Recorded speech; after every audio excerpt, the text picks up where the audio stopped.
All right, all right. Good morning, good morning, good morning, Sister Deborah, prophetess in the wilderness.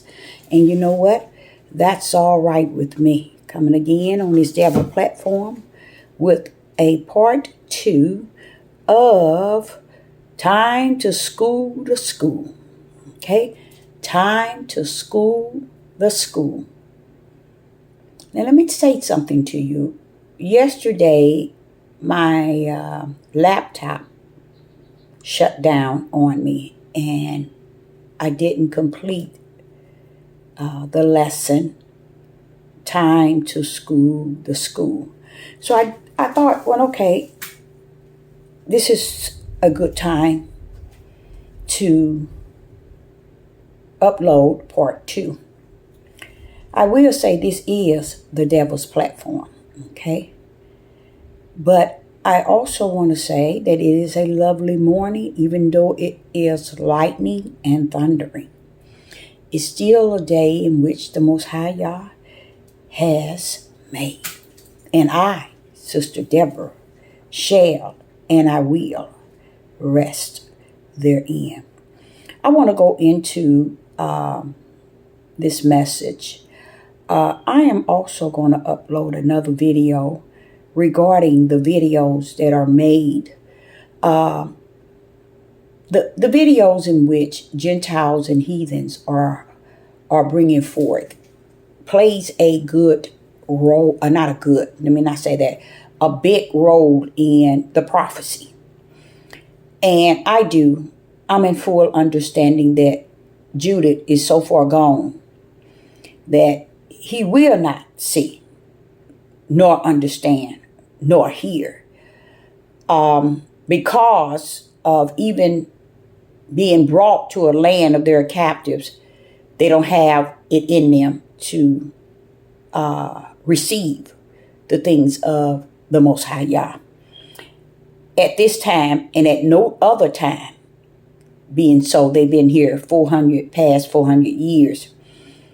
And I just want to share with you something I think that every church, every synagogue, or every temple, or every, whatever you want to call it, where you fellowship, where you get together and you're taught by an apostle, a prophet, a teacher, a minister, an evangelist, a Maureen, a seer, like I say, a prophet, a prophetess, a Maureen, a watchman, a seer. These people are pretty much role playing until they feel, or until they really think that Yah is coming for them. But Yah is going to allow them to continue what they are doing, because he says, Deborah, I have their works in the heavens. To me, that's enough to be feared, because it's like saying to me, Deborah, you can fake it until you make it. You can say what you want and how you want to say it. You can do what you want and how you want to do it. Heaven's got you in and got you out. That means he got you from where he knew you from the beginning, and where he already know where he's going to place you at the end. So all this stuff that we're doing in between is vain and vexed. A lot of it is wicked and evil, because we're doing it to escape trying to even, how would I say it? Not even master, trying to, because see, what people are doing is trying to teach others enough to where they can escape. You know how you can get the focus on things so that people don't know what your next step is. Ain't that's how this world rumble? They get your focus on something that's going on in the world, so you won't know what their right hand is doing. So they got you over on the sideline focusing on the things that really does not matter, that has nothing to do with what they got planned to do to you. Well, that's what I see on these platforms. People are keeping you busy, paying attention to them and what they're doing. The whole world has got you busy focusing on how they're doing things, why they're doing things, and what they're doing. And then you don't see the bigger picture, because that's what the Holy Spirit comes to do. It comes to reveal things to you. But it can't reveal things to you when your focus is on what everybody else is saying. And 99.9 of what they're saying is not feeding your spirit, not giving you that hope that tomorrow in Yah is going to be a better day. You see? Or it's a day to look forward to now, because you can feel its presence of tomorrow. They're not going to teach you that. They want you to get caught up in everything going on in the world, what they see the world doing, and don't even understand. You don't even really see what the world doing, because as I was telling you about these videos, these Europeans and these heathens and Gentiles are posting, you all don't even know that's coming for you. And you did y'all come? Wait, let me say this. If you really knew the history of the 400 years, you'll realize, did he come to deliver those that was hung from the tree, those that was set on fire alive, the babies that was fed to the alligators? Surely Yah come to deliver them. So what makes you think he's going to come to deliver you out of your wicked and evil? He's not. He's not. Now, a form of iniquity, and sin, he's going to deliver those that are heathens out of that after they get to the promised land. So you see how much you're going to have to still endure. But the problem is, if you're not in your right mind, but you in your right mind, you're in your spiritual right mind with Yah, then you'll be okay. Now, your natural mind ain't got no sense, but your spiritual mind going to pick up where you're lacking in your flesh, so you can be able to travel and go as he directs you and leads you to the promised land. But mentally, Judith is gone, y'all. Judith is gone. And Judith will not own that thing for nothing. Judith will not own up to that thing that he is not awaking. He has not come to a point in life where the light is shining, because everything that they are doing, the mentality, their mindset, is just not there. And it's not going to be. That's why I'm sitting here saying, Father, do you see what they doing? They doing it. He's saying, Deborah, they know they doing that. If you keep reading and trust in my teaching in the wilderness, you'll see. They did that in their promised land. So when you look in here, because you living and you're a living prophet, a student of the Most High Yah, a servant of the Most High Yah, you looking at it and you saying, well, why they doing that? They doing that. He said, but I already warned. The word went out to warn the people. All the things that they will be going through, even to today. They turned their head the opposite way to what I said. And they went their own way. And the ways of their idol gods. So, they're going to continue in what they're doing. Because this is exactly what they did. Tribe of Judah did exactly what they're doing now. They did it in their promised land. Okay, so I want to continue the topic, time to school, the school, because I think there are so many people that have stepped out to be teachers, trying to school, and they are so far left as to where right is. I mean, not hand-wise, but worldwide. To the end of north as to the end of south. That's how far distance mentally they really are. So I'm going to go back into that study, and I'm going to jump right back into what I had left off. And it was the Gospel of John, chapter 6 and verse 62 through 63.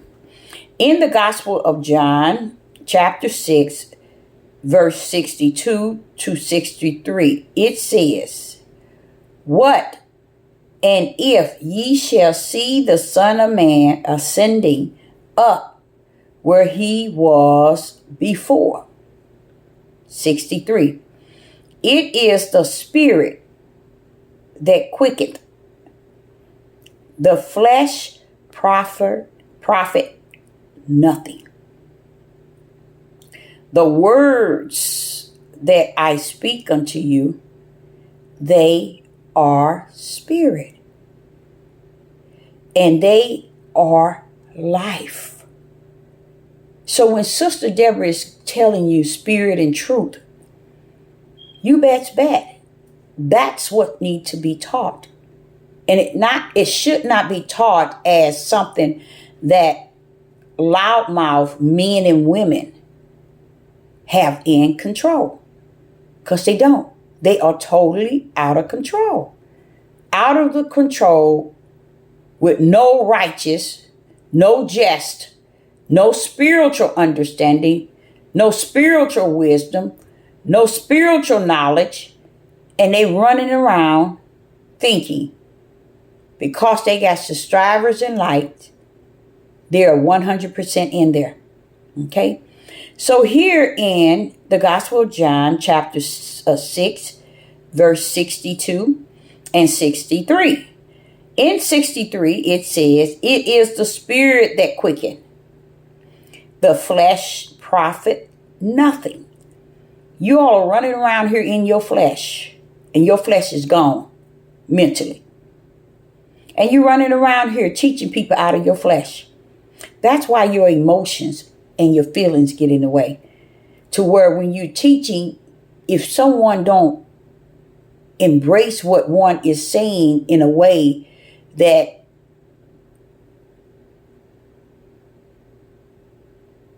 they feel uncomfortable, then they will get bent out of shape. They always, if someone on YouTube say something that they are not comfortable with, they bent up and bent down, all out of shape. Because a lot of times you all don't understand what a two-edged sword is. The two-edged sword, I can see it as spirit and truth as well, because it comes to pierce you one way or another, no matter which way it's swung. It's come to land where it needs to land, on one end or on the other. It's a two-edged sword. It'll go way beyond the bone marrow. So here Yeshua is saying in 63 of the Gospel of John chapter 6, it is the spirit that quickeneth. The flesh profit nothing. The words that I speak unto you, they are spirit, and they are life. And I can say the same thing to you all, because I try the best that the ability that Yah has put within me, even himself. Outside of that, Yah ain't looking for me to do no more and no less. Okay? So here I like what he's saying. He's given the authority, okay, to the spirit, because we give all the authority on the earth to those who are in the flesh. He letting you know the flesh profit nothing. So why are you giving them? Why are you giving them your utmost attention? And not only that, you support. I believe when it says the world loves its own and take care of its own, I really believe that. Okay, now we're going to go to Ezekiel chapter 36, 25 and 27. In Ezekiel chapter 36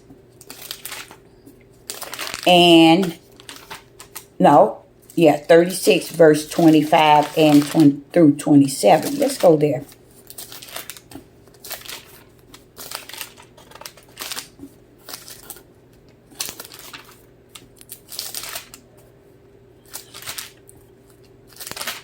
In Ezekiel chapter 36, verse 25 and 27. Let us read. Then will I sprinkle clean water upon you.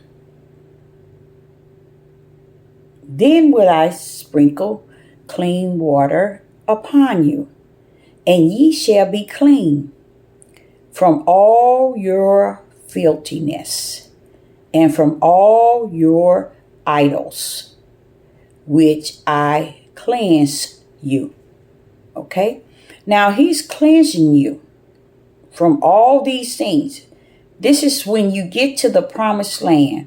This is when his right hand is going to show up and show out in renewing you, getting you cleaned up from the floor up, from the outer man to the inner, and from the inner man to the outer. So verse 6 says, 26 says, Ezekiel 36 and 26, it says, a new heart also will I give you, and a new spirit. You see that new spirit? Will I put within you, and I will take away that stony heart. You see, that heart, that new heart he's going to give you. And he's going to take away that stony heart. Which is that stony heart? That's that flesh heart. He's going to take that out. Because a lot of you all don't understand. I know they have not taught you this, but also I think about what Yah has suffered you to learn. Is what he felt you were entitled to. So if you have not learned these things, it's because Yah didn't feel fit that you were going to be one to embrace what is spirit and truth. So this is why a lot of people don't understand why they still don't know a lot of things. And they still don't know even the things that I might teach. Because it's just something about them. They are the seeds that was planted by the sower. You know? And it's a sad thing because they was they were given what they needed before they were tossed out. You know, to be planted, to be fertile or plant. But it's where they land. You see? That's right there show you heaven has orchestrated it. Okay, so in verse 26 of Ezekiel 36, it says, a new heart also will I give you. A new spirit will I put within you. And I will take away the stony heart out of your flesh. See, that stony heart is your fleshly heart. Because it's wicked, y'all. It got you thinking, feeling, desiring, wanting, and mood swinging, feeling. Just all ways that pleases your flesh. This is why he's going to take that stony heart out of your flesh. And I will give you a heart of flesh. So the heart that you have, he's gonna upgrade it with a new one. Okay?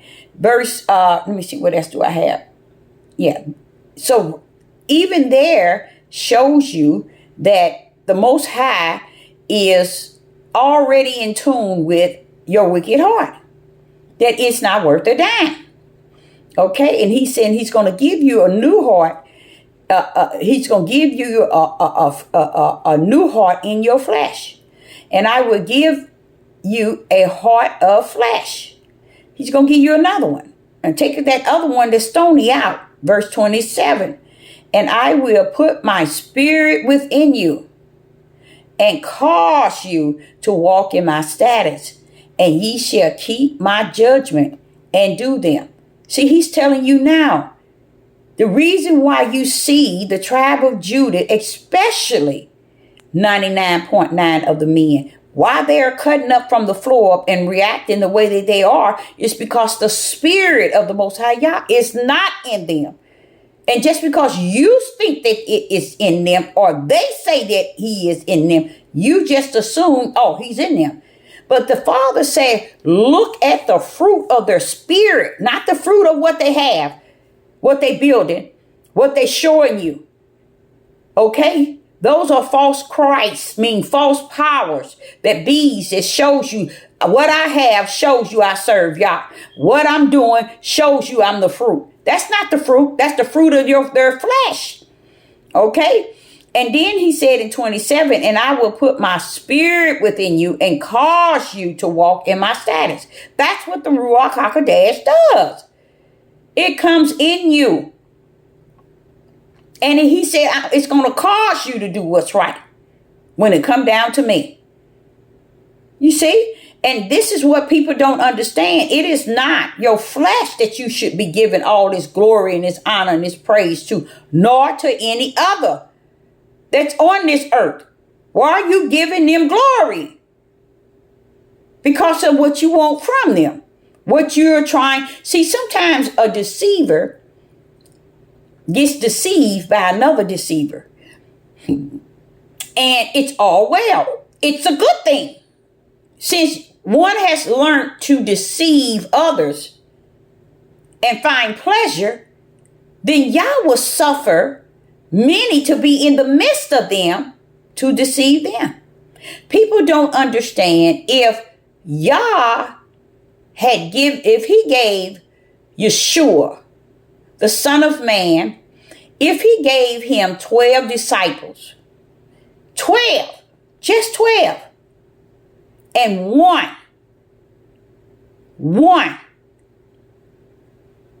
was not of the 12 in righteous. That's just out of 12. Do you really believe Y'all gonna usher you a multitude of people and they all gonna be upright with you? No. It's what you got. The way you got things by stealing, taking, and deceiving is the way people are doing is going to pay you back. They're going to get what they need to get the same way you got what you needed to get. They're going to do it unto thee. Right in the camp. You have the deceivers already knowing how to deceive the deceiver. They don't even know who's in the camp. Oh, you don't. See, that's why you have to also understand Yah has not given no one the power over or the dominion over another man's or woman's spirit. Because while you thinking you got it in control and you ruling this, you the head dog, you the king, you the leader, and you the this, guess what? If only you knew the enemy that's in the camp. Praise the mighty Yah. Just as the one, Yah suffered this one to go all the way with Yeshua, even to the point where they took him. Went all the way. He was in the camp. He was a part of the 12. He was the one went out ministering, laying hand on the sick and so on. His feet got washed. He ate at the supper table with the Messiah. What makes you think that if you are a deceiver and you have deceived a mass or a multitude of people, that you're not going to be deceived in the midst? To me, the greatest is you already deceived at the level of fullness of ignorance. Because it's no way those that are in your camp is for you. It's a plot from the inside working for another part of the world on the outside. And I love it. I love it. Because if one wants to be a deceiver, want to manipulate people to believe that you are to do this, do this, do this, do this, and do this, and people running around here glorifying that person in the midst of it's dark, do this, it's darkness of doing this. He said, hold up. It's going to come from the inside. That's where it's going to breed. And it already has started. And that's just not one location, in many. Okay? Now, when you get to Jeremiah 32, what we are doing is we're learning more and more about the spirit and the flesh. Because the flesh should make you think you got it going on. It's your greatest enemy. It don't want you to recognize your spirit. They even turned around and gave your flesh a soul. So you will never connect to the spirit realm. They don't want to let that go either. They ain't gonna never let it go because they're more comfortable with receiving and feeding deceiving or deception meals to the lost. So in Jeremiah 32 and verse 36 through 40, and it reads 36 to 4 through 40, and it reads, and now therefore thus saith Ahiah of Israel concerning the city whereof ye say, it shall be delivered unto the hands of the king of Babylon by the sword and by the famine and by pestilence. 37, behold, I will gather them out of all the countries, whether I have driven them in my anger, and I will, and in my fierce and my great wrath. Anger, fierce, and great wrath did he mold and shape this curse for us. And we today sit and say, you ain't done nothing. Leave us alone. The heathens and Gentiles bothering us. They the one doing these things.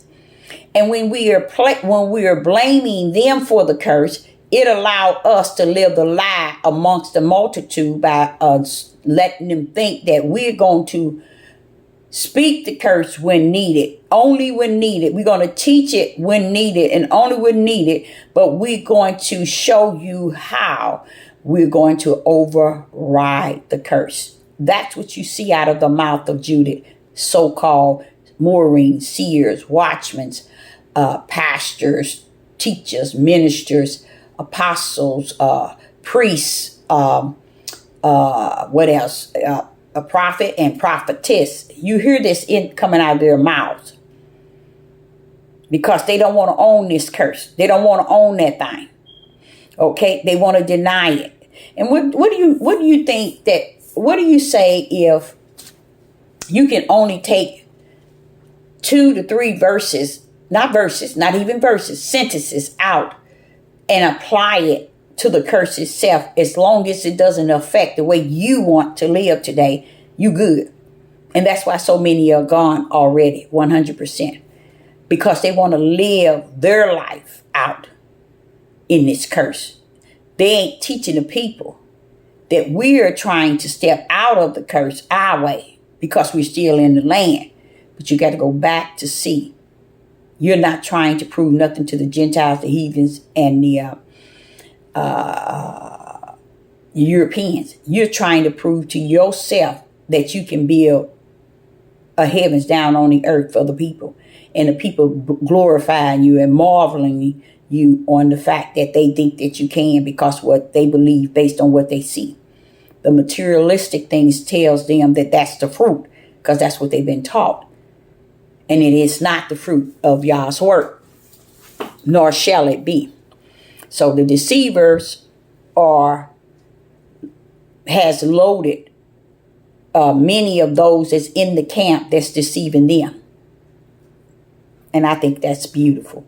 Since the deceiver feel that they can deceive the mass and the multitude in the order of their emotions and their feelings and their personal opinion, and not speaking spirit and truth and landing their own words into the people and outside the people and around the people and let them live around their authority of what wisdom and knowledge and understanding is. So therefore, they just out there. Okay. So we in Jeremiah chapter 32 and through 40. Now we in the verse 37 when Yah is telling you how you got over here as far as where his state of mind was when he chose to curse you. Listen to this.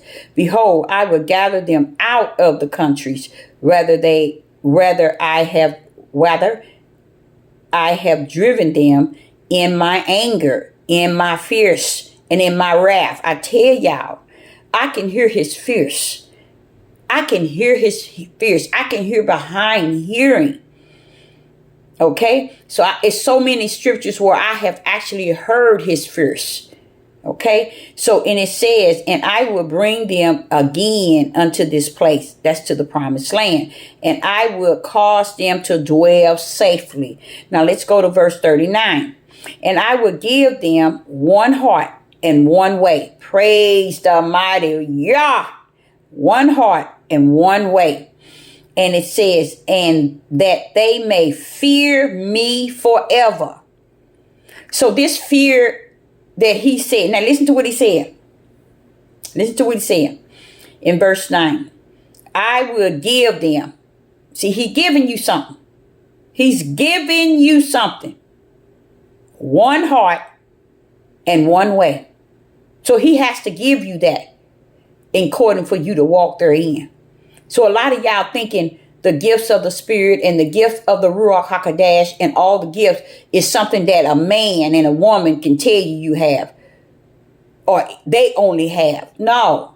These gifts were poured out before the foundation of the world to the Spirit that shall come forth and serve the Most High Yah in the body of Hamashiach. So it's saying in verse 39, for the good of them and of their children after them. See, Yah is going to put something in them. See, he's going to give them something. And that's what I say unto you, even to today. You all are running around here have given yourself what you have. Yah ain't gave that to you, because if he gave it to you, you'll be doing the work of a servant and not of a slave 3 and 4 times to a land of your captives, and then to the mouth of men and women that tells you to do this, do this, do this, and do this. I thank the Father, because in this, he's not trying to say, I'm going to teach you to dress a certain way, or to eat a certain way, or to talk a certain way, or to walk a certain way. He's telling you what all he's going to invest in you after he clean you up and bring you out. I'm going to invest. He said in verse 39 of Jeremiah 32, he says, and I will, verse 39, and I will give them one heart and one way, that they may fear me forever, for the good of them and of their children after. So I praise the Most High Yah for that. In verse 40, and I will make a everlasting covenant with them, that I will not turn away from them to do them good, but I will put my fear in their hearts. See, you all don't understand. The spirit of fear is not for you to think that that is who you are. And you know how to fear Yah. Oh, I'm scared, baby. You know the fear of the flesh. But baby, the fear of the Spirit is a gift from Father up in heaven. I try to tell you all that. You cannot just fear the Father in your flesh like you do men. You know, you fear him from a spiritual level. And that fear he speaks of is what he's saying here in 40. He said, I will put my fear. See, y'all thought that there is that fear. You fear Yah. You don't fear Yah. You fear, your flesh has its own separate fear. But the fear of Yah, he has to put that in you. I tried to tell y'all with that, remember how I told y'all that brand? That's what the brand is. I tried to tell you all that.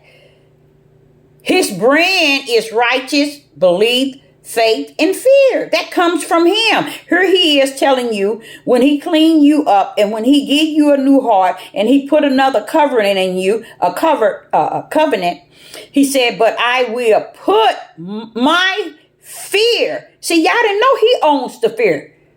Now your flesh has a fear, but to be able to recognize the fear of the Spirit of Yah is a gift. Every man and woman don't have that down on the earth. It comes with the Ruach HaKodesh. If he's going to come and abide in you, it's because he already know he has righteous belief, faith, and fear already branded in your spirit where he resides. So here, after he collect all that belong to him, he put all new start in you. And one thing he said he's going to do is he's going to put his fear in their hearts, that they shall not depart from me. You see, that's the fear. That's the fear I was telling y'all. The 4 brands, fear was one of them. And that's how it is with his servants, you guys. They are branded for his name's sake. That's why David did the things he did. That's why Abraham was able to do what he did. That's why Isaac and Jacob could do what they have done. It's because they were branded for the Father's name's sake in the spirit realm.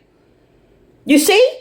And when Yah put the fear in their hearts, it is the spiritual heart that he's going to put his fear in, because every gift from the Most High Yah is spirit.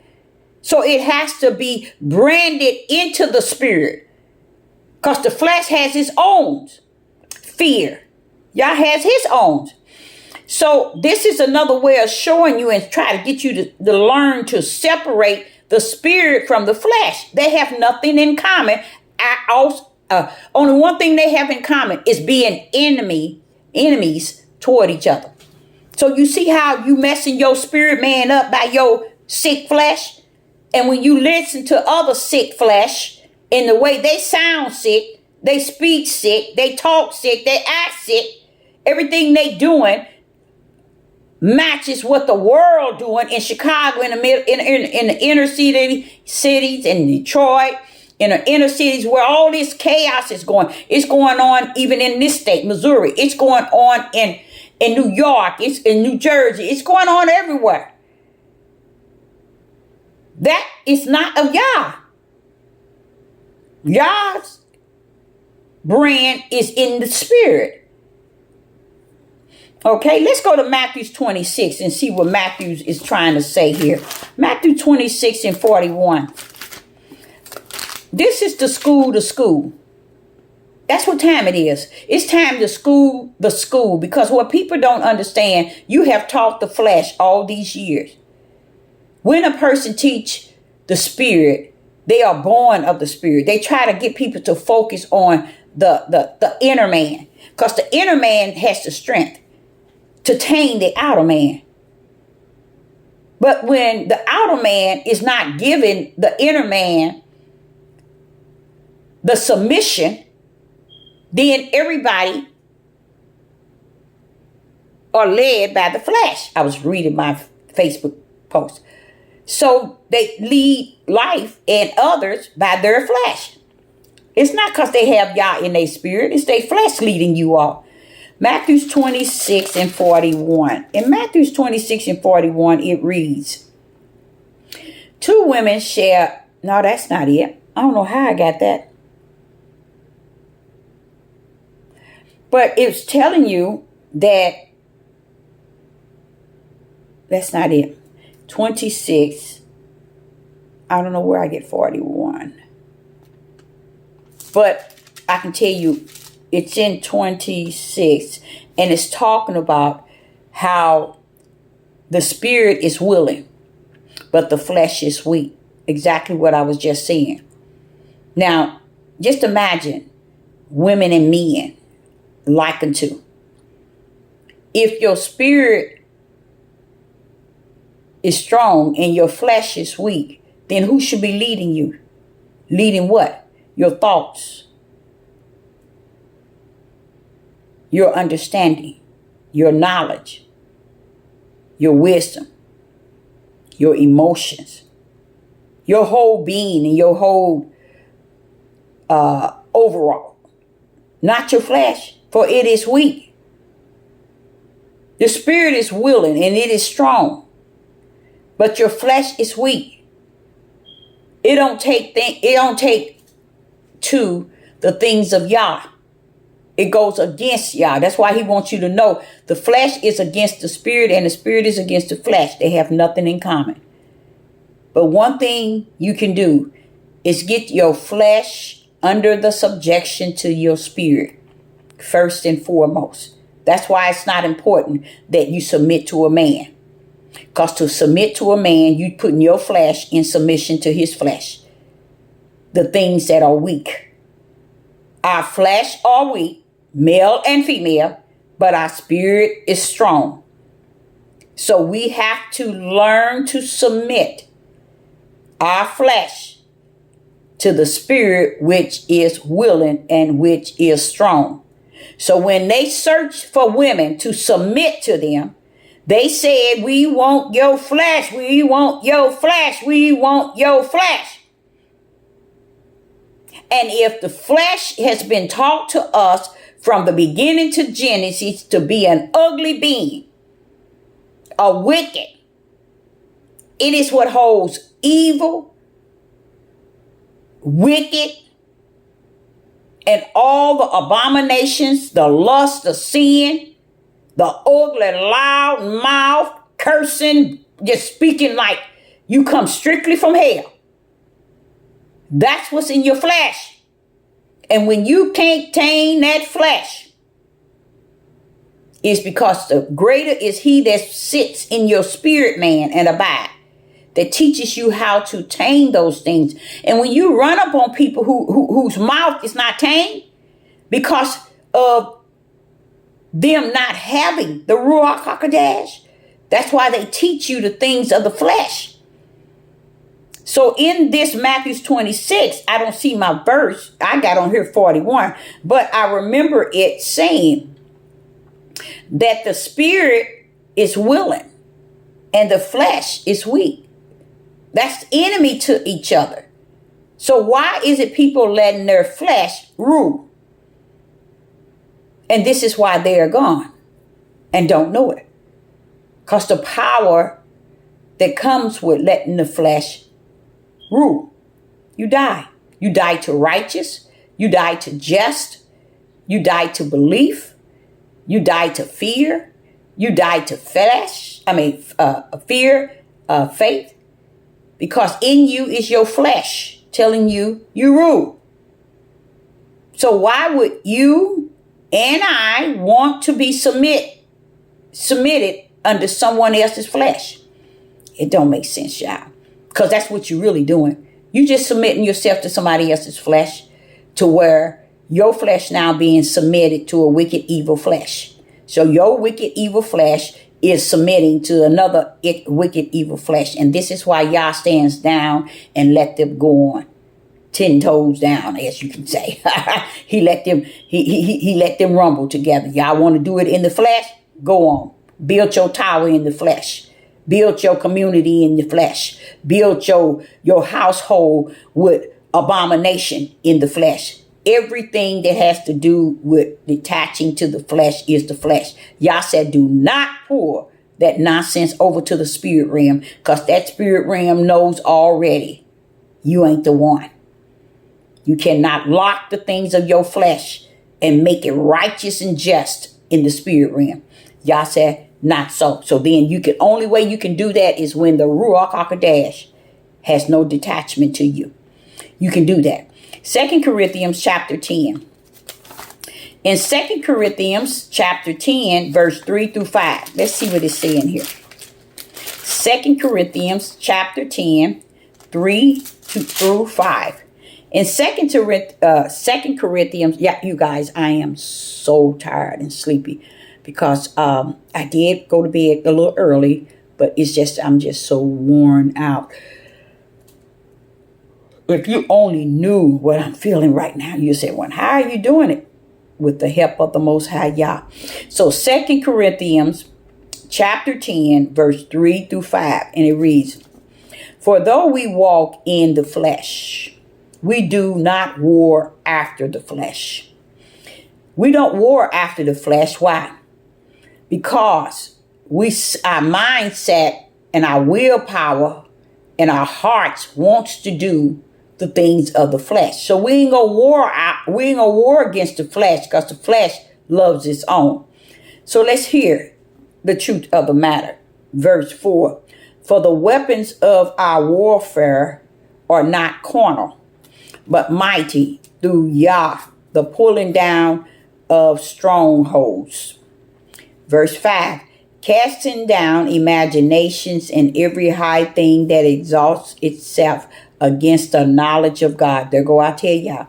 When Sister Deborah is constantly teaching and telling y'all, there's two different knowledge.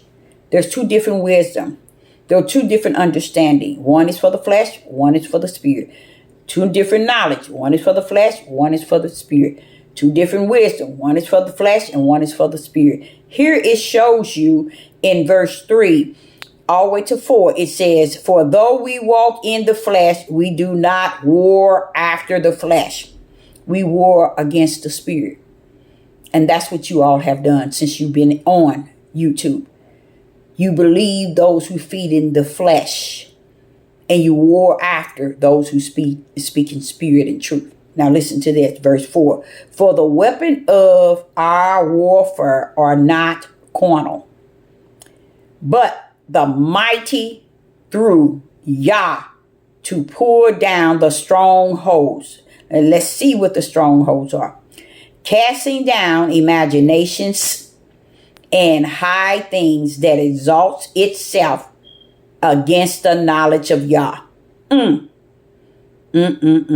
means when I say to you all, men's wisdom, men knowledge, and men understanding, that there has to be cast down, or else you will never connect to Yah.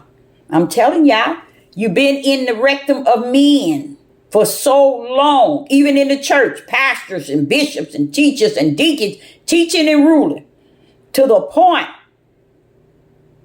where you yourself is up under that same mindset, that same way of living and understanding their knowledge, their wisdom, and their understanding. And that's the only thing you understand. That's why I say a lot of people, when they be saying even, if it was so, it would, and if it was, I'm going to take it, and if it were, I'm going to take that out. The elect will be food. They take the fact that the elect's going to be food. No, that's not what he said. He said, if it was possible. He's telling you the way I mold the potter, he's the potter of the clay, mold his elect, they ain't gonna be fooled by it. That's what he's talking about. But they switched it. And just like they said 7 women to 1 man, they switched that too. They made it out of a flesh mode instead of a spiritual mode.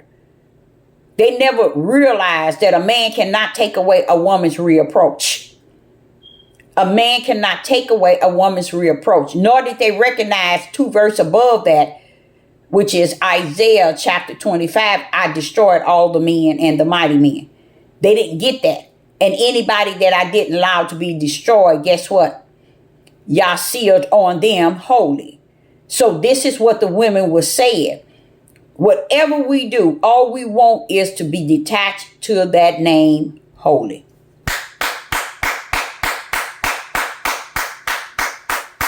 So when you get to 2 Corinthians chapter 10 and you land here on verse 5, casting down imagination and every high thing that exalts itself against the knowledge of Yah.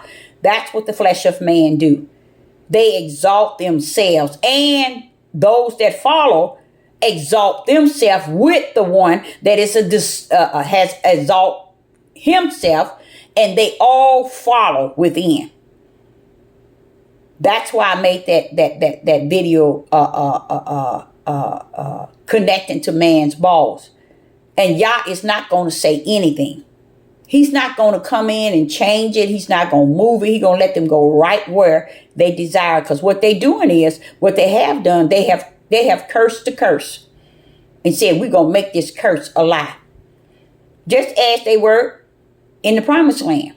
Just as Satan was in the kingdom. They're relaying themselves like unto Satan when he thought he was going to get to do things his way and not Yah's way. So in 2 Corinthians chapter 10 and verse 5, casting down imaginations and every high thing that exalts itself against the knowledge of Yah. Oh no, they don't want the knowledge of Yah. They want the knowledge of man. So they grip his ball and swing with him. But see, what I realized as the Spirit was teaching me he was saying that the only reason why they gripping the balls is because they want what he has. They desire to gain what he has gained. They're looking at the flesh, and they're looking at the desire of materialistic things, the things that come and go, the things that they can't take with them, the things that leads them away from the things that represents spirit and truth. And that's why they can't find or teach or minister spirit and truth. They only minister what the flesh of man gives them, because they are gripped. They got heavy grips to the balls. So they're not being led by the Spirit. Okay. So in verse 5 it says, and bringing into captivities the thought to the obedience of Christ. Why is it the thoughts to the obedience of Christ? Because Christ is the head of the church. Why isn't we obeying him? Why is it we're not recognizing that he is all power? Why is it we don't even know who Christ is? It's because we're following the knowledge, the wisdom, and the understanding of the flesh of men. So we left out there. And Yah himself suffered it to be so. Okay? So it is written. That's their works. See, while we're sitting down here talking, we thinking that, oh, this old lady just be talking. She don't know what she talking about. She ain't got nothing. She ain't doing it. Okay, that's good. That's the whole idea of who serve Yah.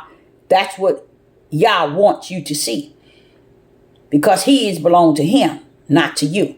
Yours belong to you. That's why they grip your balls.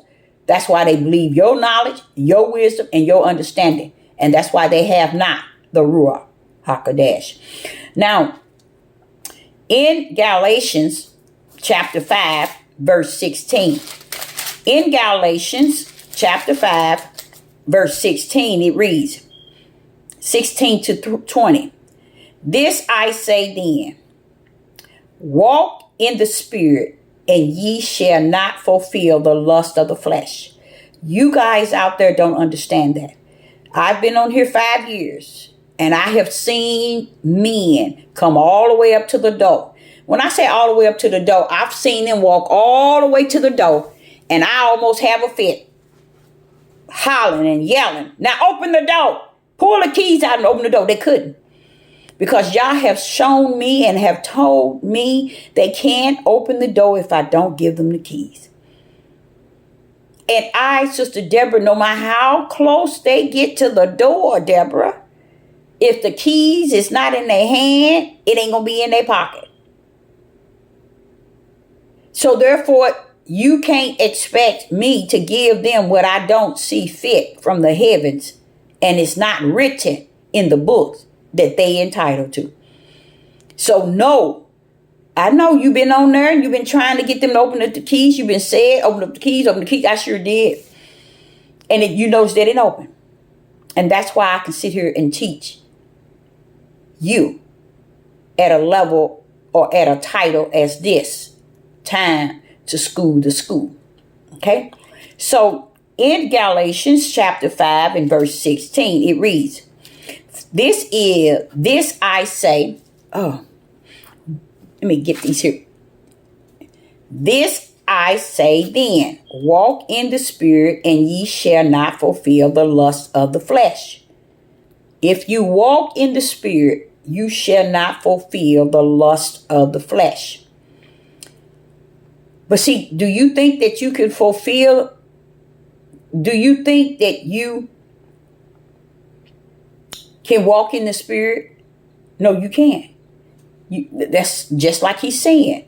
They can pull up to the door, Deborah. But if I haven't given them the keys, like I have given them to Paul and them, these individuals, they're going to walk up to the door. That's as far as these men and women going to go on this devil platform, walking up to the door. And that's it. They'll never be able to take their hand, stick that key in it from one a hand on a knob. He said they can put the hand on a knob, but the door is not something they can go in without the key.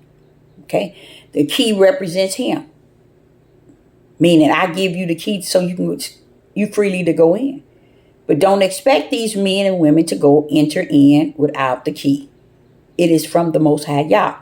So here in Galatians chapter 5, verse 16, this I say then, walk in the Spirit, and ye shall not fulfill the lust of the flesh. You cannot control your flesh, nor the lust therein. If the Spirit of Yah is not in you, that's why people can't. That's why people can't defeat all these medical conditions, all these mental conditions, all these illness, is because they are not in the spirit. They're in the flesh. Okay? Verse 17, for the flesh lusteth against the spirit. The flesh is always going to go up against your spirit, y'all. Now, let me explain that to you. This is why you have to see this so clear out of what I'm about to say. Let's go to 17. Galatians chapter 5. And let's go to 17, verse 17. For the flesh lusteth against the spirit. The flesh is against the spirit, you guys. The flesh is against the spirit. When you hear throughout the biblical dealing with the flesh and the spirit, it's because he wants you to understand it's only two. They came in and they smeared it with soul. Because soul came in as a middleman to confound and confuse you, so you'll never know the destiny of the flesh and the destiny of the spirit are two. Here it's telling you, and throughout it's telling you that it's it's either the flesh or it's either the spirit. But the way they teach with this soul and the way they talk about the Catholic, they talk about the Catholic Church, the Romans. They talk about the Christian church, but you know what? They don't understand. They are more lost than I am one of them, because they don't know who Christ is, Hamashiach. They don't know Genesis 1, chapter 1 and chapter 2. You see, they don't know that there is a flesh and a spirit that is battling with each other 24/24. Why? Because they have dipped in the juice called soul to confound and confuse them in understanding that we have to focus on the flesh and the spirit. So what happens? Man decide to teach you all the flesh end. That's why they use the paperback book, because they can deceive you real good and easy through this book. That's why they want to debate out of this book. That's why they want to teach you out of this book. That's why they want to mold you out of this book. They want to shape you out of this book. They want to whoop you up and whoop you down out of this book. Why? Because this book is for the flesh to study. This book does not rule the spirit. It only rules the flesh.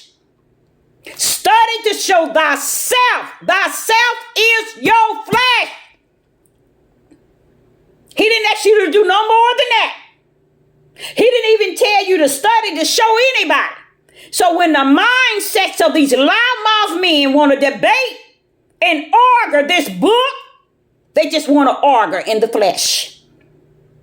But when the Ruach HaKodesh pull up, he coming in spirit. I'm checking my messages, y'all. When the Ruach HaKodesh pull up, he's going to pull up in spirit. He ain't pulling up in flesh. He's pulling up in spirit. So let's get there. So you got people who want to deceive because they came down from the heavens as deceiver, but they want to deceive the mass and many that will follow them and swing from their balls. They want to deceive them to believe that it's about controlling power, authority. I'm tough and I'm bad. I'm a man.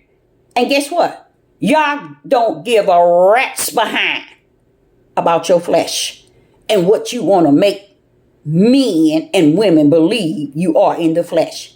When y'all pull up, wham, he coming in spirit. He ain't coming in flesh. That's why he said, get your flesh to come under subjection to your spirit, because that's the only way y'all gonna pull up in spirit to join your spirit. So why should a woman submit her flesh to a flesh of a man? That's not what Yah wanted. He wanted the men to first submit to him. Once he have submitted as Christ submitted to the Father, then when you see and then you believe that this man is of Yah, his spirit has submitted his whole self to Yah under submission, and then you submit to your husband. That's the chain of command. Watch this here. That's the chain of command. That's the chain of command from heaven. This submit is not of Yah from the flesh.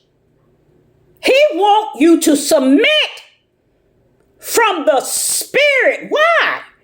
Yah says you cannot serve him. You cannot serve the Most High Yah with your flesh. Only your spirit. So if a man needs a woman to submit to him, he has to be 100% submitted to the spirit of Yah. And what they do, they're not submitted to the spirit of Yah. They are submitted to their own flesh.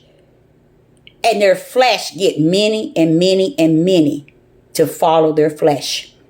And tell them, this book, which the flesh is to study, says you got to submit to me. That's not what he's saying. Because if you are submitted, she submits to your flesh. Those are the silly women laden with sin, because they submitting to your flesh, which is loaded with sin. They have to be able to see what Sarah saw in Abraham. To see the work of Yah in this man, to the point where this woman see that the submission, her being submissive, would be like walking in a puddle of flowers of all colors. That's how easy it is to submit to a man that has submitted to Yah. Outside of that, a man and a woman and a man should not ever submit to each other. Because if you submit to each other, you're submitting in the flesh. So you serve the flesh and not the spirit. Why? Because Yah don't abide nowhere but in your spirit. And if your spirit, a man's spirit, has not submitted to Yah, and you will know a man's spirit that's submitted to Yah, you will know him.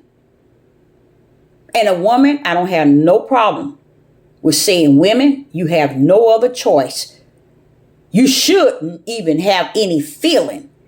Once he has submitted 100 to Yah, you should submit to him. That's how beautiful Yah orchestrated it.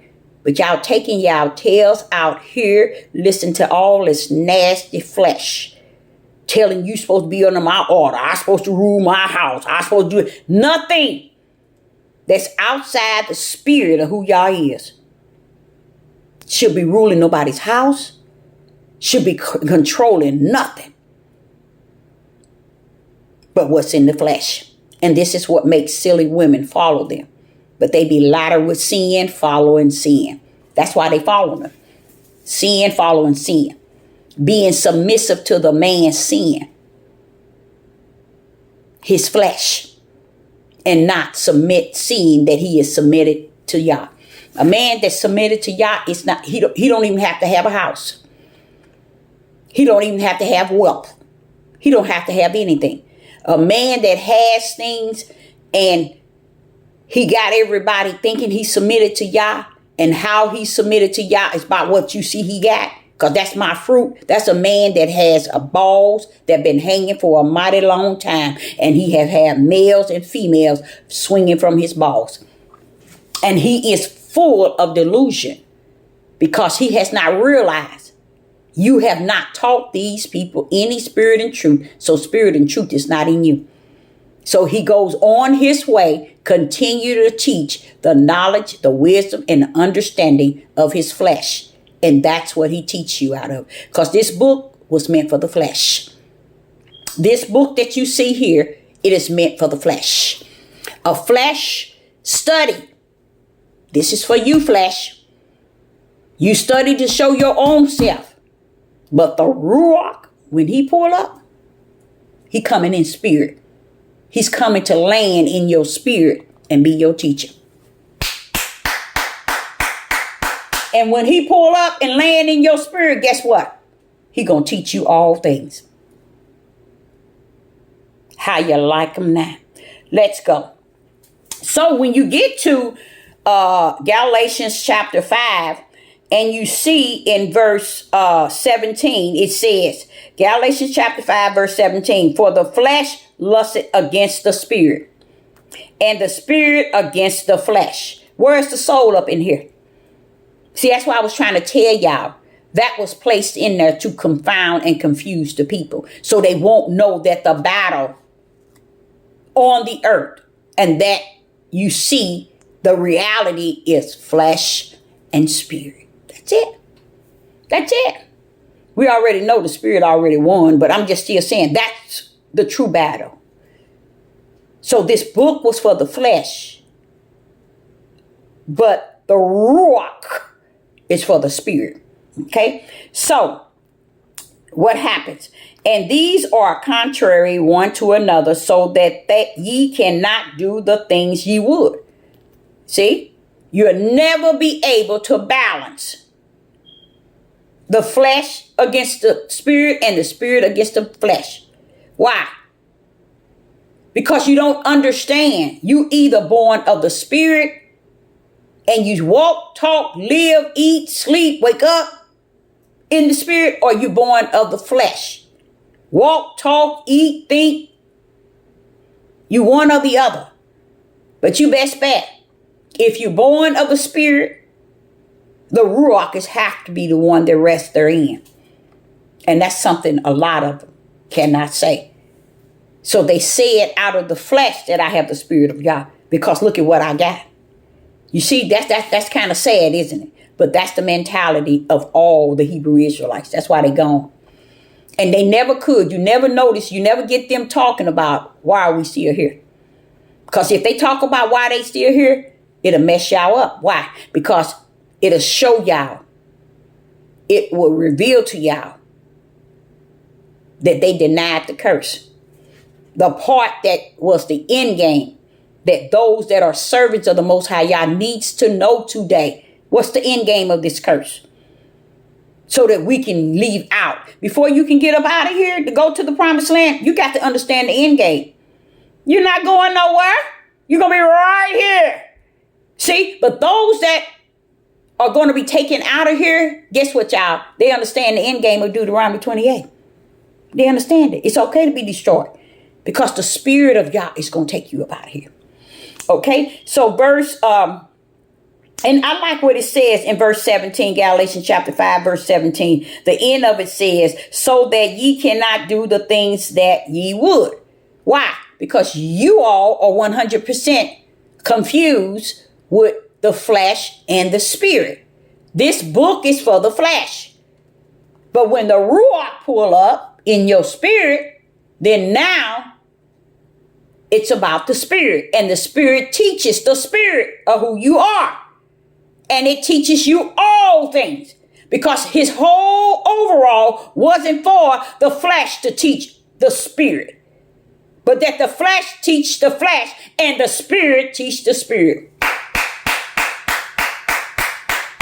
That's why you either born of one or born of the other. Which one are you?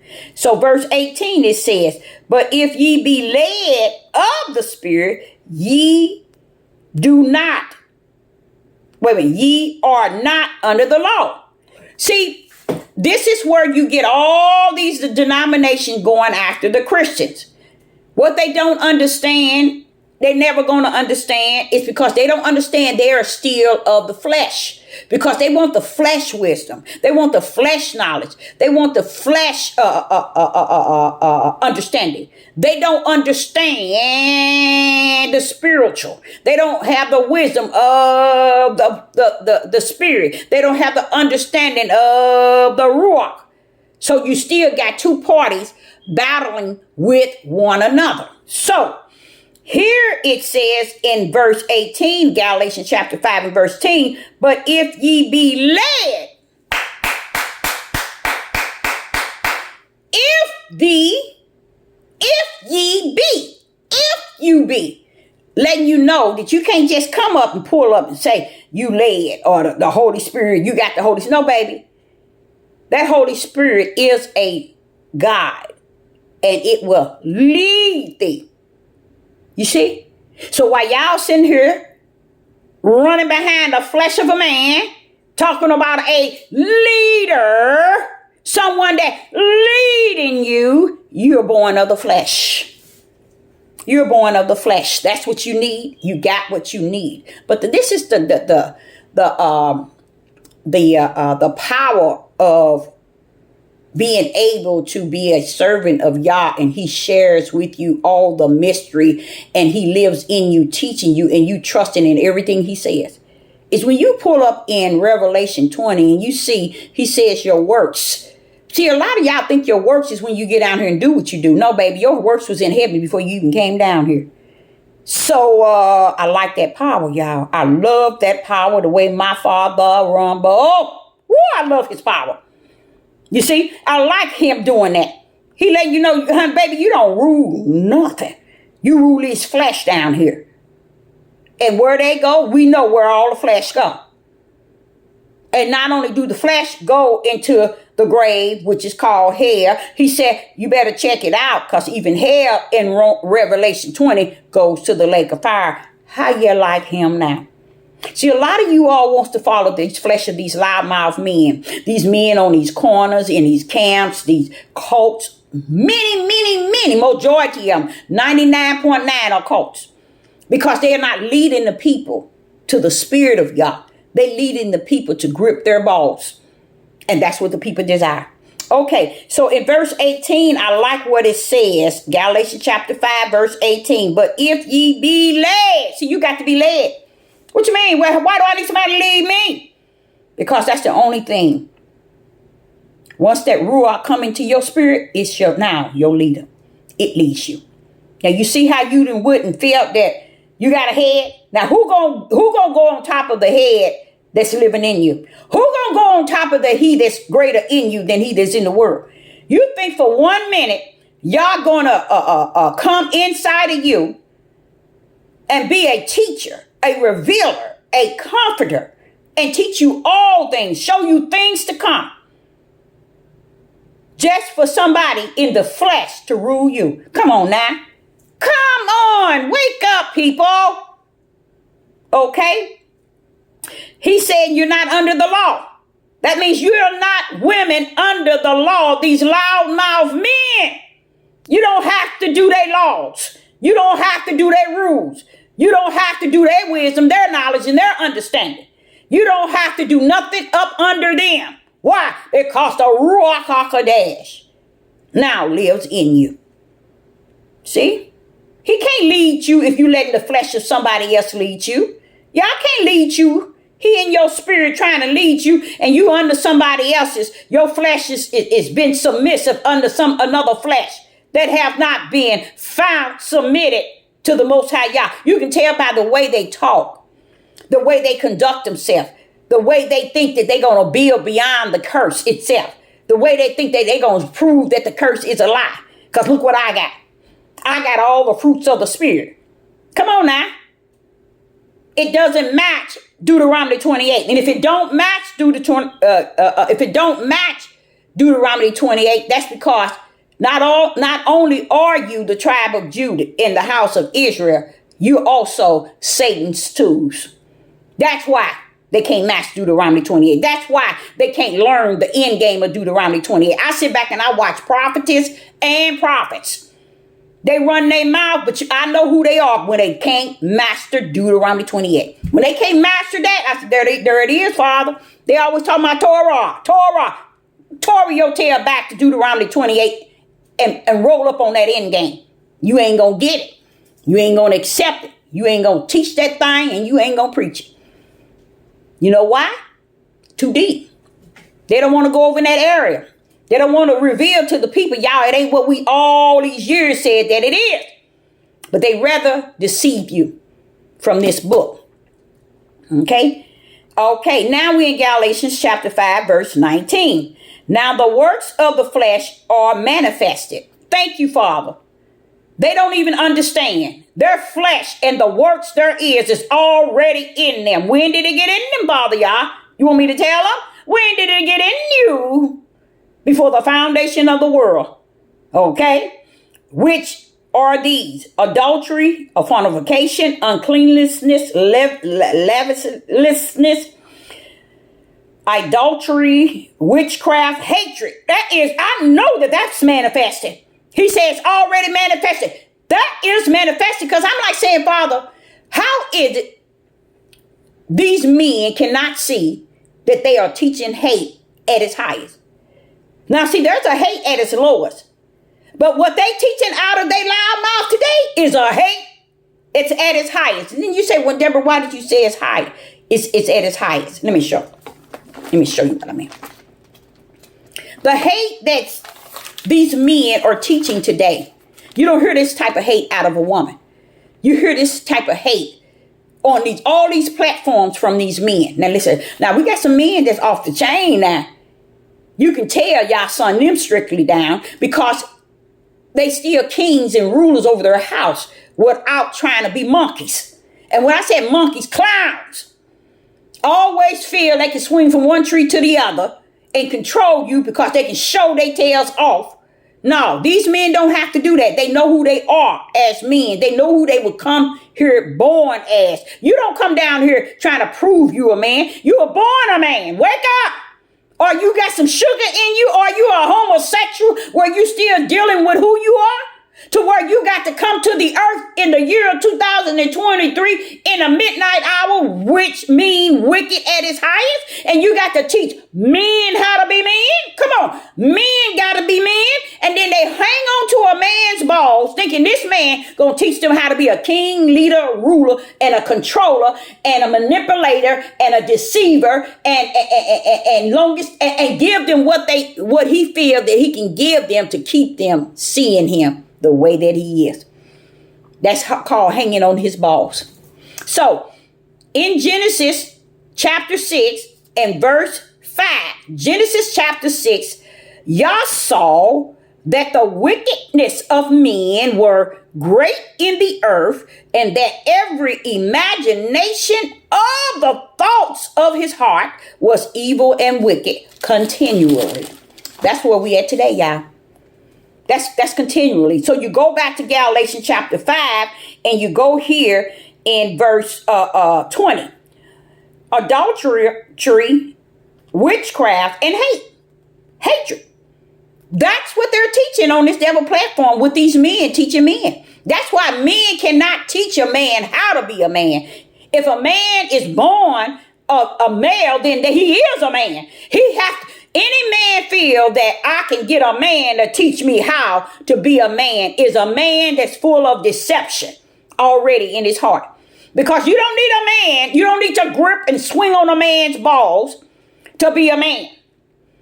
Now, them homosexuals, they're the one confused about who they are. But a man?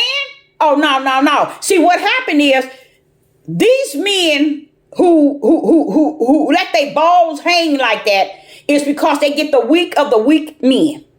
These men be 6'7", 7 foot. They be muscular. They be on different, how would I say it, sports. They be all tied up in all kind of things. But cause they have an issue of knowing that, hey, wait a minute. God has created me to be a man, and I have to lead the way God showed me how to lead. Instead of them going to the Most High Yah, said, give me your spirit. I submit my flesh and spirit before your mighty throne, Father Yah. Teach me how to show my family, how to be the head, to be a leader, a guide, and a positive role model. I want to submit to you, Father. No, they go run into a man's balls, see what he got, grip. Oh, I like this feeling. Why? Because they in the flesh. That's why they love it. Because they are of the flesh and they're in the flesh. And the flesh loves its own. That's why they grip some man's balls. Even in the camps, they'll grip a man's balls because what they doing is they showing them how to be something that Yah has not called them to be. Yah called them to him, not to them. And that's what the men did.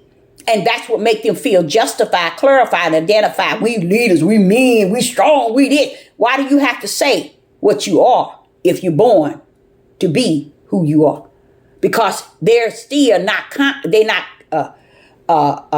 assured really who they are. Even when they're hanging on a man's balls, they got to see the fleshly way of being a man. They ain't got the spiritual way. Because y'all said they never came to me, Deborah. They never fell out like David did on his face. They never submit themselves to me. They never given me their all. They never said, I give up, I surrender. I want you to be my head. They want the balls of another man to lead and guide them. So those who run and think that they strong, mighty, and tough and bad, you only that in the flesh. And that too shall be tried. Isaiah chapter 3 and 25. Read it. You want to be mighty in your flesh? Y'all gonna give you a mighty war. And you so ignorant because you come here ignorant. That's your works that y'all invested in you. Ignorance. Okay? So when you see 19, he's telling 20, it's telling you all the sin, murderers, drunkenness. I like all of that because I also show you today that these are of the flesh. So why are you all people that teaching men how to hate women? Hatred. He's telling you these things of the flesh. Witchcraft. It's when you to me, a form of witchcraft is also when you tell people, look what I got. Look what I'm getting. Look what I'm doing. You telling them, turn your face from that which is spirit and look at what I got, which is flesh, worldly. And the men turn, oh, I want that. I can have 4 or 5 women. Oh, I want that. I can have all land. Yeah, I want that. Now they want the things of the flesh. So they'll never make it home to the things of the spirit because they chose the things of the flesh. But y'all said, hold up, tell them heaven's already orchestrated. So how they like him now? You see, so this is where Judah is at. And he ain't gonna go nowhere else but where he at. So I like this because I like how it says envying, murdering, drunkenness, because that's what they are today. And you all are running around here lying, trying to make these people something that they are not. Anytime you can go and take on these things and it says it is of the flesh. Why are you doing it? Why are you feeding the flesh these things and calling it spirit? And Yah is with you. Yah is showing you in all, it is so many scriptures in this instructions and direction book to teach you that it's a separate, Yah is separate. The spirit and the flesh is separate. When you see people doing the things that represent the flesh, they are born of the flesh. When you see a person representing the things of the Spirit, then they are born of the Spirit. Well, what do you mean? Let's take the word that Sister Deborah insists on you all understanding. A lot of times they want to grab this book and they want to grab the sin of the flesh, the action of the flesh. And every scripture will tell you the flesh has no good in it. It tells you that in all these instructions and direction, but they want to make the flesh and the pleasures and the desire. And the desire is very powerful because they would take their desires in the flesh and make it the law of Yah. They will make it the righteousness of Yah. They will make it the will of Yah. But guess what? When Sister Deborah said it's time to school, let me tell you something. It is so true because it's actually showing you that the flesh is separate from the spirit. And only the spirit of who you are is the only thing that Yah want to invest himself in. So when you look your tails over at this flesh of a man and you see what he got, you see what he doing, you see his mouth, you see the drunkenness already rising in him, teaching the men that these things is okay with righteousness. And it is not. Because righteousness is a brand. You got to come down here with that brand already in you. In your spirit or you brand. So people who are doing stuff like that, and what they doing is they making right, wrong, right. They turning the things that they love and they pleasure in their flesh and they desire in their flesh. And they looking at y'all on these devil platforms telling you it's righteous. I want to debate it. It's righteous. Not a heathen nor a Gentiles can stand before Sister Deborah and tell me nothing. Because the same heathens is going to be in the camp as your enemy in the days to come. I'm sitting here looking at these Gentiles making these videos, and then all of a sudden a big old sign came in after that last video I just saw, and I was telling y'all about. Y'all should go see it. It's called The Braves 2. And when you see it at the end, you're going to see something. Guess what it's going to say? Video belongs to the Rockefeller. That's the fake Jews, y'all. They had them to do the video. That's their video they had made. Because I'm like looking at this video. I'm saying, wait a minute, Father, y'all. They have the military backing their video up. And I'm looking at the fire planes flying in the sky. I said, something going on. The Father said, stand down. Watch the end. And I kept missing it. I saw it up there. And then he said, when you stop it, you push your button. And I kept having problems with pushing it to stop it. Once I stop it, video belonged to the Rockefellers. See? Tell me Judah ain't gone. Judah run around here killing each other. Judah run around here talking about polygamy, the things that please the flesh. How do, Deborah, you say that polygamy pleases the flesh? Because it's nothing in it for the spirit of Yah. It's nothing in polygamy that praises Yah.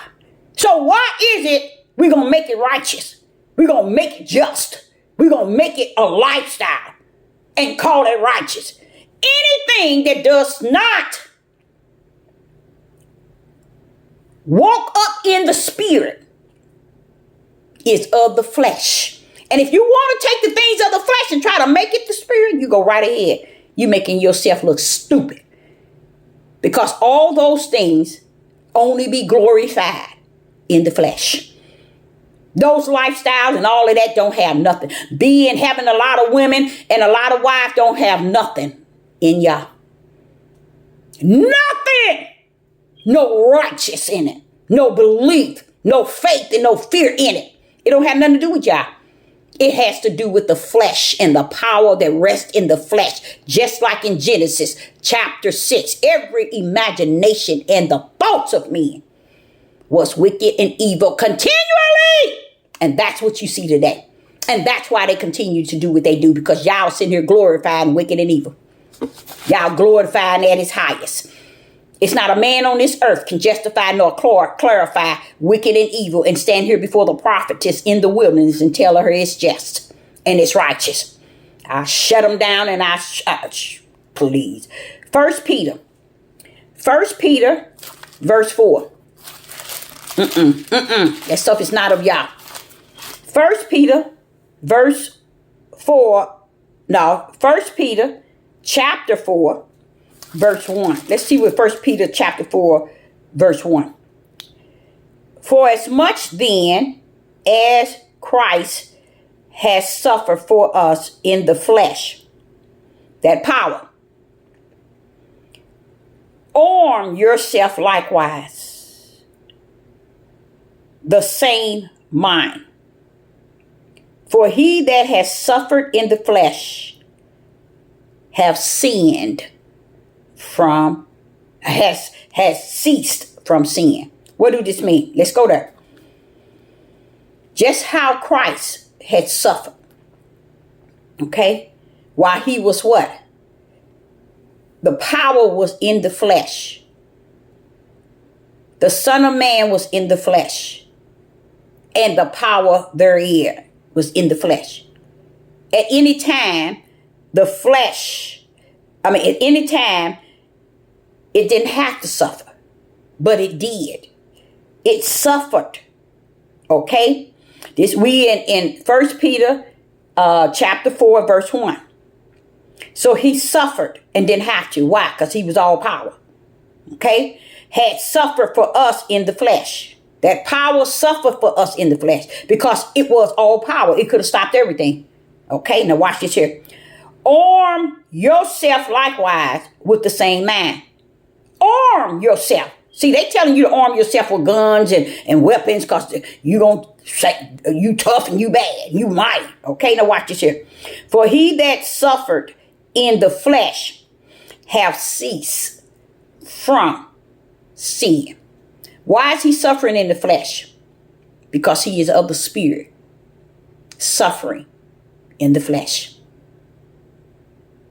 Suffering in the flesh, even though he was of the spirit. Even though Christ is all power. He suffered while being in the flesh, letting the flesh have its way. You see, at any time, Christ could have stopped it all, but he suffered just let the flesh have its way. Watch this here. For us, and he suffered for us in the flesh. He did it all for us to let us know. You too, in the flesh, when you be in the spirit, will suffer things in your flesh. But your spirit has the power to defeat it. Because greater is he that will be in your spirit than he that's on the outside, which is your flesh. So, suffered in the flesh have ceased from sin. That's why you cease from sin. You suffer from it being present while your spirit and Yah, Holy Spirit is in you. You're going to suffer. But guess what? The blessing is ain't going to be no sin in you. Ain't going to be no sin found in you. Why? Because the Ruach HaKodesh resting in your spirit. See, when you're going to walk with the spirit, you walk with the spirit. You won't walk with the flesh, you walk with the flesh. But Yah send his prophets to tell you, if you think for 1 minute that he don't know the difference of what he created before the foundation of the world, you the fool. Because he knows what's what. He knows the difference from the flesh and the spirit. And when he come to abide in your spirit, then you in there. He ain't worried about your sin. He ain't worried about your sin. That's why he chastised the one that he loves. That's why he disciplining you. He's in you. He's greater. No, don't do this. Don't do that. Don't do this. Do this. Do this. Do this. Be like this. Be like that. Taming that flesh. You see? So, let's go to Ephesians chapter 6, verse 1. Chapter 1. Now, chapter 6 of Ephesians, verse 1. Now, verse 10. Ephesians chapter 6 and verse 10. Finally, my brother, be strong in Yeshua and in the power of his might. But now you see how he said and? Because see, you all thinking that Yeshua, the Son of Man, is it. No, baby. There is some power that he's holding on to make him who he is. So he's telling you here in verse 10, and in the power of his might, put on the whole armor of Yah, that you may be able to stand against the wiles of the devil. Verse 12, for we wrestle not against flesh and blood, but against principality, against power, against rulers of the darkness of the world. When you got people out here ruling, they are in the darkness and they are of the world because they are not of the spirit. So you run around here wanting somebody to rule you. You want to swing from a man's ball so you can get what you want on this earth. Yah will open the door. You won't even need a key. He'll open the door to the room or the house of darkness and let you walk your tail straight in. You want to hold on to his balls? Walk your tail straight on in that dark house. Because that's what you're going to find out later. It was all the time. When you thought you was walking into some light, you weren't walking in nothing but darkness. Because nobody couldn't tell you nothing. So, Ephesians chapter 6 and verse, verse 12. For we wrestle not against the flesh and blood, but against principality, against rulers of the darkness of the world, against spiritual wickedness in high places. Now, this right here, he's telling you principality against powers, against rulers of the darkness of this world, against spiritual wickedness in high places. High places is people who have put themselves high in places where the world looks down on them and people look at them as being someone high. That's just like the darkness. But they're there because they placed themselves there. But they truly about darkness. Just like the system, the government. He's speaking of the world, the darkness of the world. Don't think the darkness of the world is the heathens and the Gentiles, baby. The tribe of Judah got more darkness than they would ever have. Why? Because they the only nation that have disrespect, dishonor, displease, profane his name. So they the worst of the worst. So when you hear Sister Deborah talking about the tribe of Judah in the house of Israel, my calling is to deal with them. Not to be running by chasing behind the heathens and Gentiles and what they doing. They came here like that. They're going to leave here like that. And that's what the eternal place is going to be. Not all of them, but that's the majority. So here it's talking about principality against powers, against rulers and darkness of the world, against spiritual wickedness in high places. These people are in high places. They rule in the world. They rule in these camps. They rule in these churches. They rule in these synagogues. They rule in these little communities. The cults of Hebrew Israelites movement, they are ruling them. You see, they're ruling it. And Yah said, let them have them. Let them have them. Because it's thicker than, not against flesh and blood, but even the power that bees. He letting you know flesh and blood is not just it. There are powers that bees that what? Detach themselves to flesh and blood. So he's letting you know we wrestle not against, just wrestle against flesh and blood. Wrestle. He just saying that. Against flesh and blood, but against the principality. That means all these things that detach themselves to people's flesh. Let's go. Proverbs 16.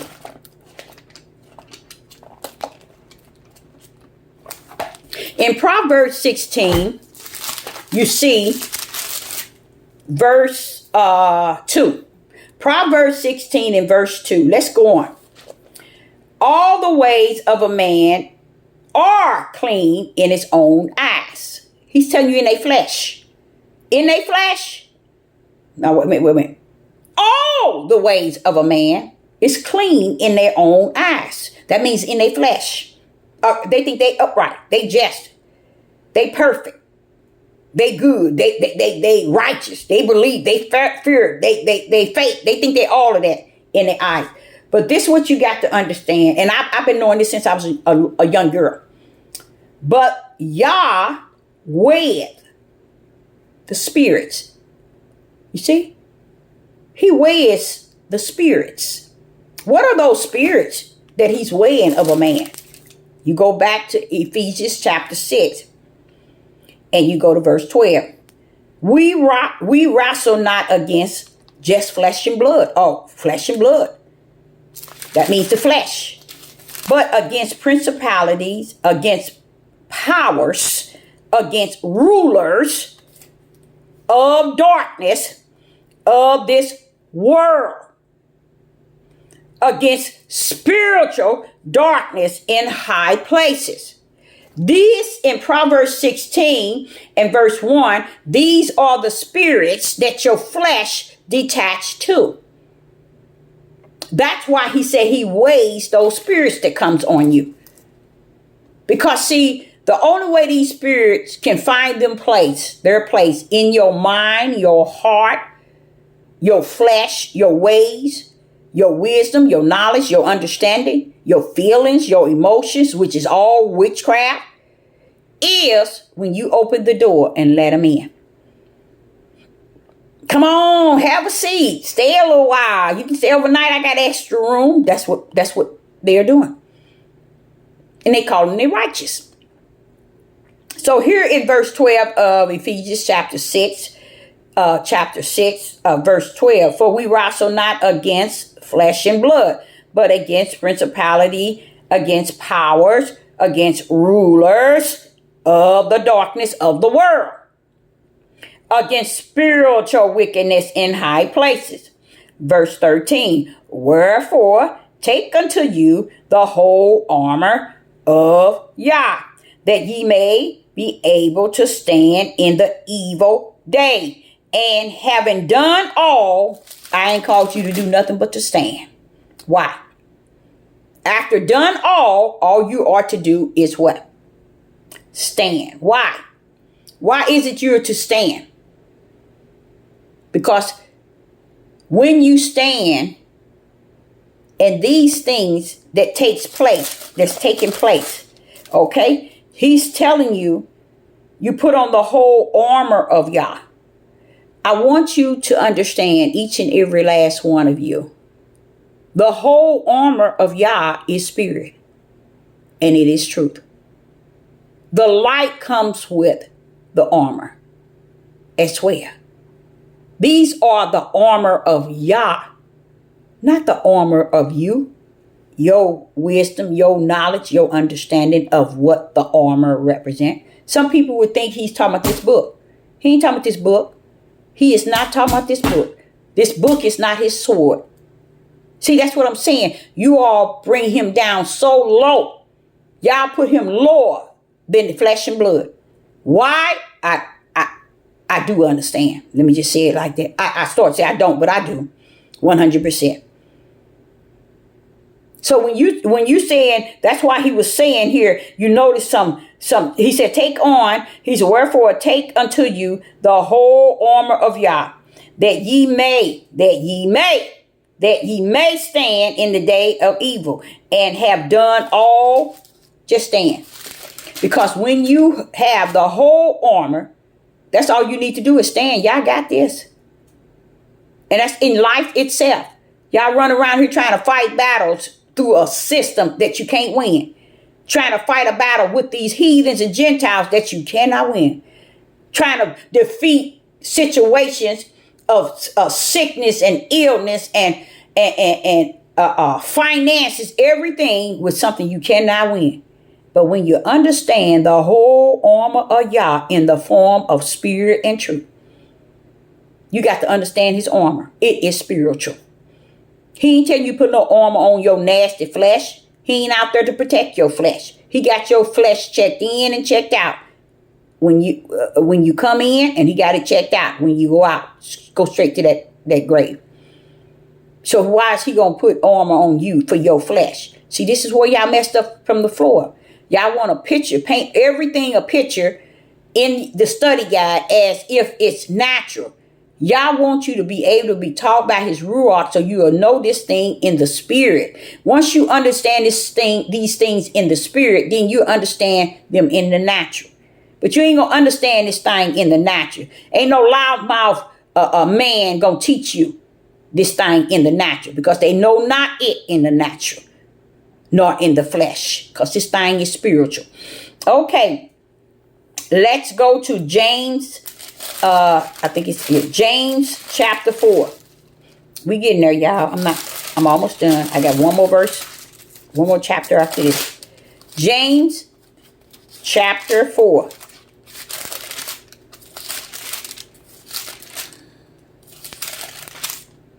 James chapter 4, verse 1. What is he saying here? James chapter 4, verse 1. From hence come wars and fighting among you. Come they not hence, even of your lust, that war is in your member. See, that's why you see them want to debate. That's why you see them saying cursing words like they on the streets with the gang banging. Like they are not a new creature. See, a new creature in y'all is not going to come out talking like he would if he was on the streets. Because he's a new creature. Old things pass away. You become a new creature. These Negroes today, all they want to do is become a leader, a ruler, and want somebody to submit it under them. They want to feel like they power. They want to feel they got authority. They want to feel like they ruler. All in the flesh. And don't understand, you setting yourself up from the floor up for the warnings of the prophecies in Isaiah 3:25. Okay, so get ready, get ready. Your toughness, your badness, your leadership, your ruler is going to be tested in the times to come. Okay, so here we go in James chapter 4 and verse 1. And it reads, from hence come wars and fighting among you. Come they not hence, even of your lust at war in your members. That's in your flesh. That's in your flesh you talking about. Lust, wanting to war, and what else? What else? Fighting among you. That's these men. That's what this is just, it's in them, y'all. It's already in them. So when you see them trying to debate and arguing and fussing and cursing pastors and bishops all out, apostles out, and all this stuff, it's because they got a member in them that's wicked and evil. And that's their flesh. And that's how they represent themselves to the whole world and don't care. When you don't care about how you present yourself, it's because the Father has suffered the strong delusion to be poured out upon you. Y'all will allow a strong delusion to be poured out on you to where you don't care how you act, how you talk, how you doing all the things of the world, wicked and evil. You teaching people hate. And you have taught so many that so many people lost their lives because of your loud mouth. And real truth, y'all. And y'all said, Deborah, I'm counting them. Because this is how high level the hate is in the flesh of these men of Judah. And y'all say, I'm counting. I already got the number. It's already written. But I'm just sitting here letting them do what they're going to do. Because they gone both ways to the lake of fire already. Is their direction. And their flesh is going to weep what is sold. Okay? Because the same ones you getting to hate on these women and to destroy these women is the same one going to turn on you. That's the name of the game. People don't believe that because they don't see what life has been about. That same one that can be your security and your guard will be the same one to take your tail out of here. Okay, the last chapter is John. First John, and I think this is it. First John chapter 2. First John chapter 2 and verse 16. Let's see what First John chapter 2 and verse 16. For all that is in the world, the lust of the flesh. See, that's what's going on, y'all. That's really what's going on. They're making hate and power struggle, trying to struggle to be a power, trying to struggle to be a ruler, trying to struggle to be a leader, trying to struggle to have someone submitted under you and in your control. And watch this here. That's all flesh, y'all. That's all flesh. What do y'all gain? What do y'all gain to have two flesh come together as one flesh if he's not in the midst? Nothing, because both of you flesh. So he's speaking if he is in the midst.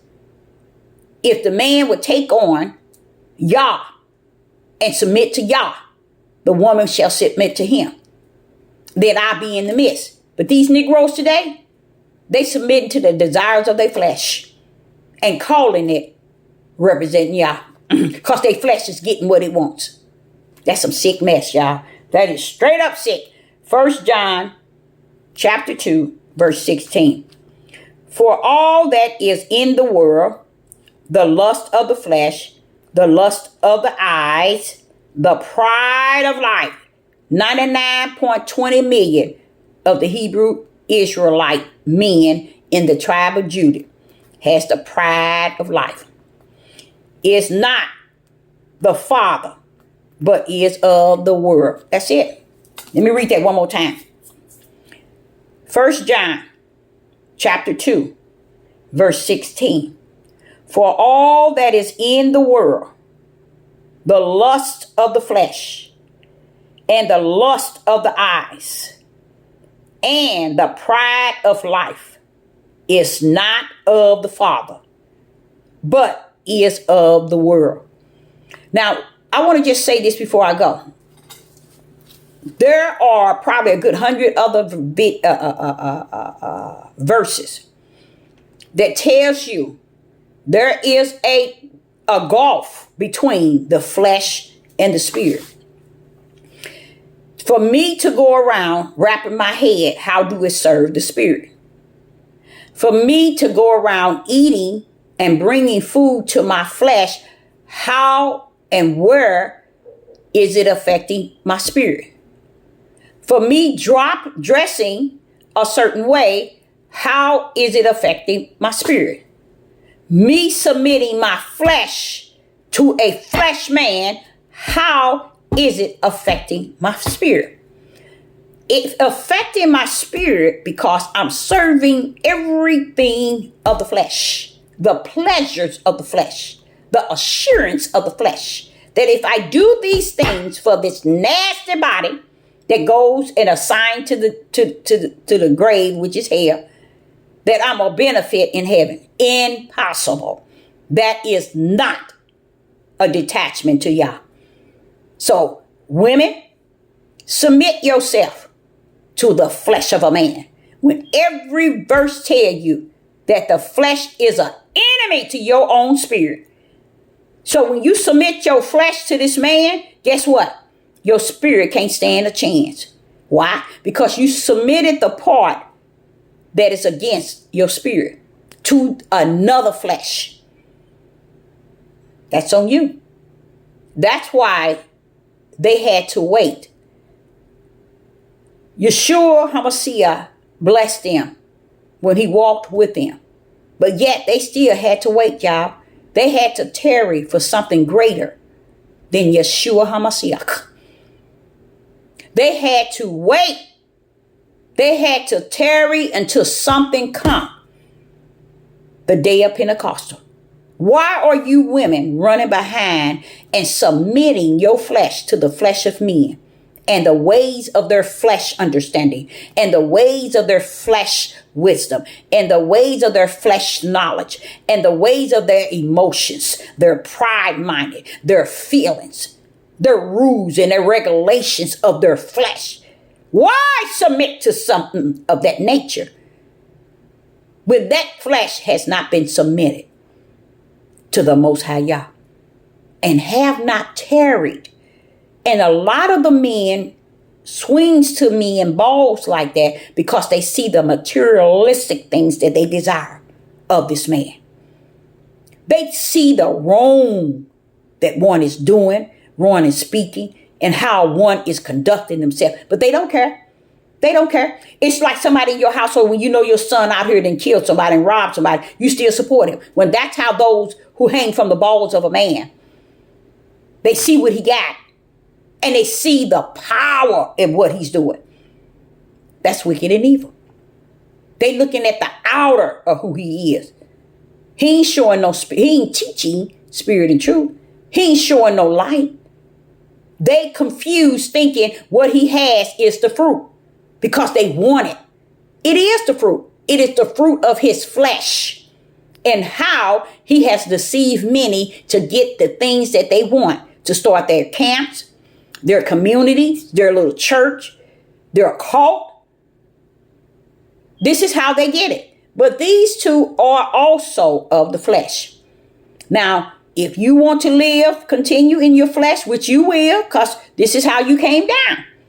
That's why you still hanging to the balls, because you are born of the flesh. And the Spirit of the Most High Yah will not come to redeem you and save you out of that, because you're really walking in your calling. And that is, you're called to hang off the flesh balls of a flesh man. So Sister Deborah say, I hope you got something out of that. And I will be back. Shalom and shalom.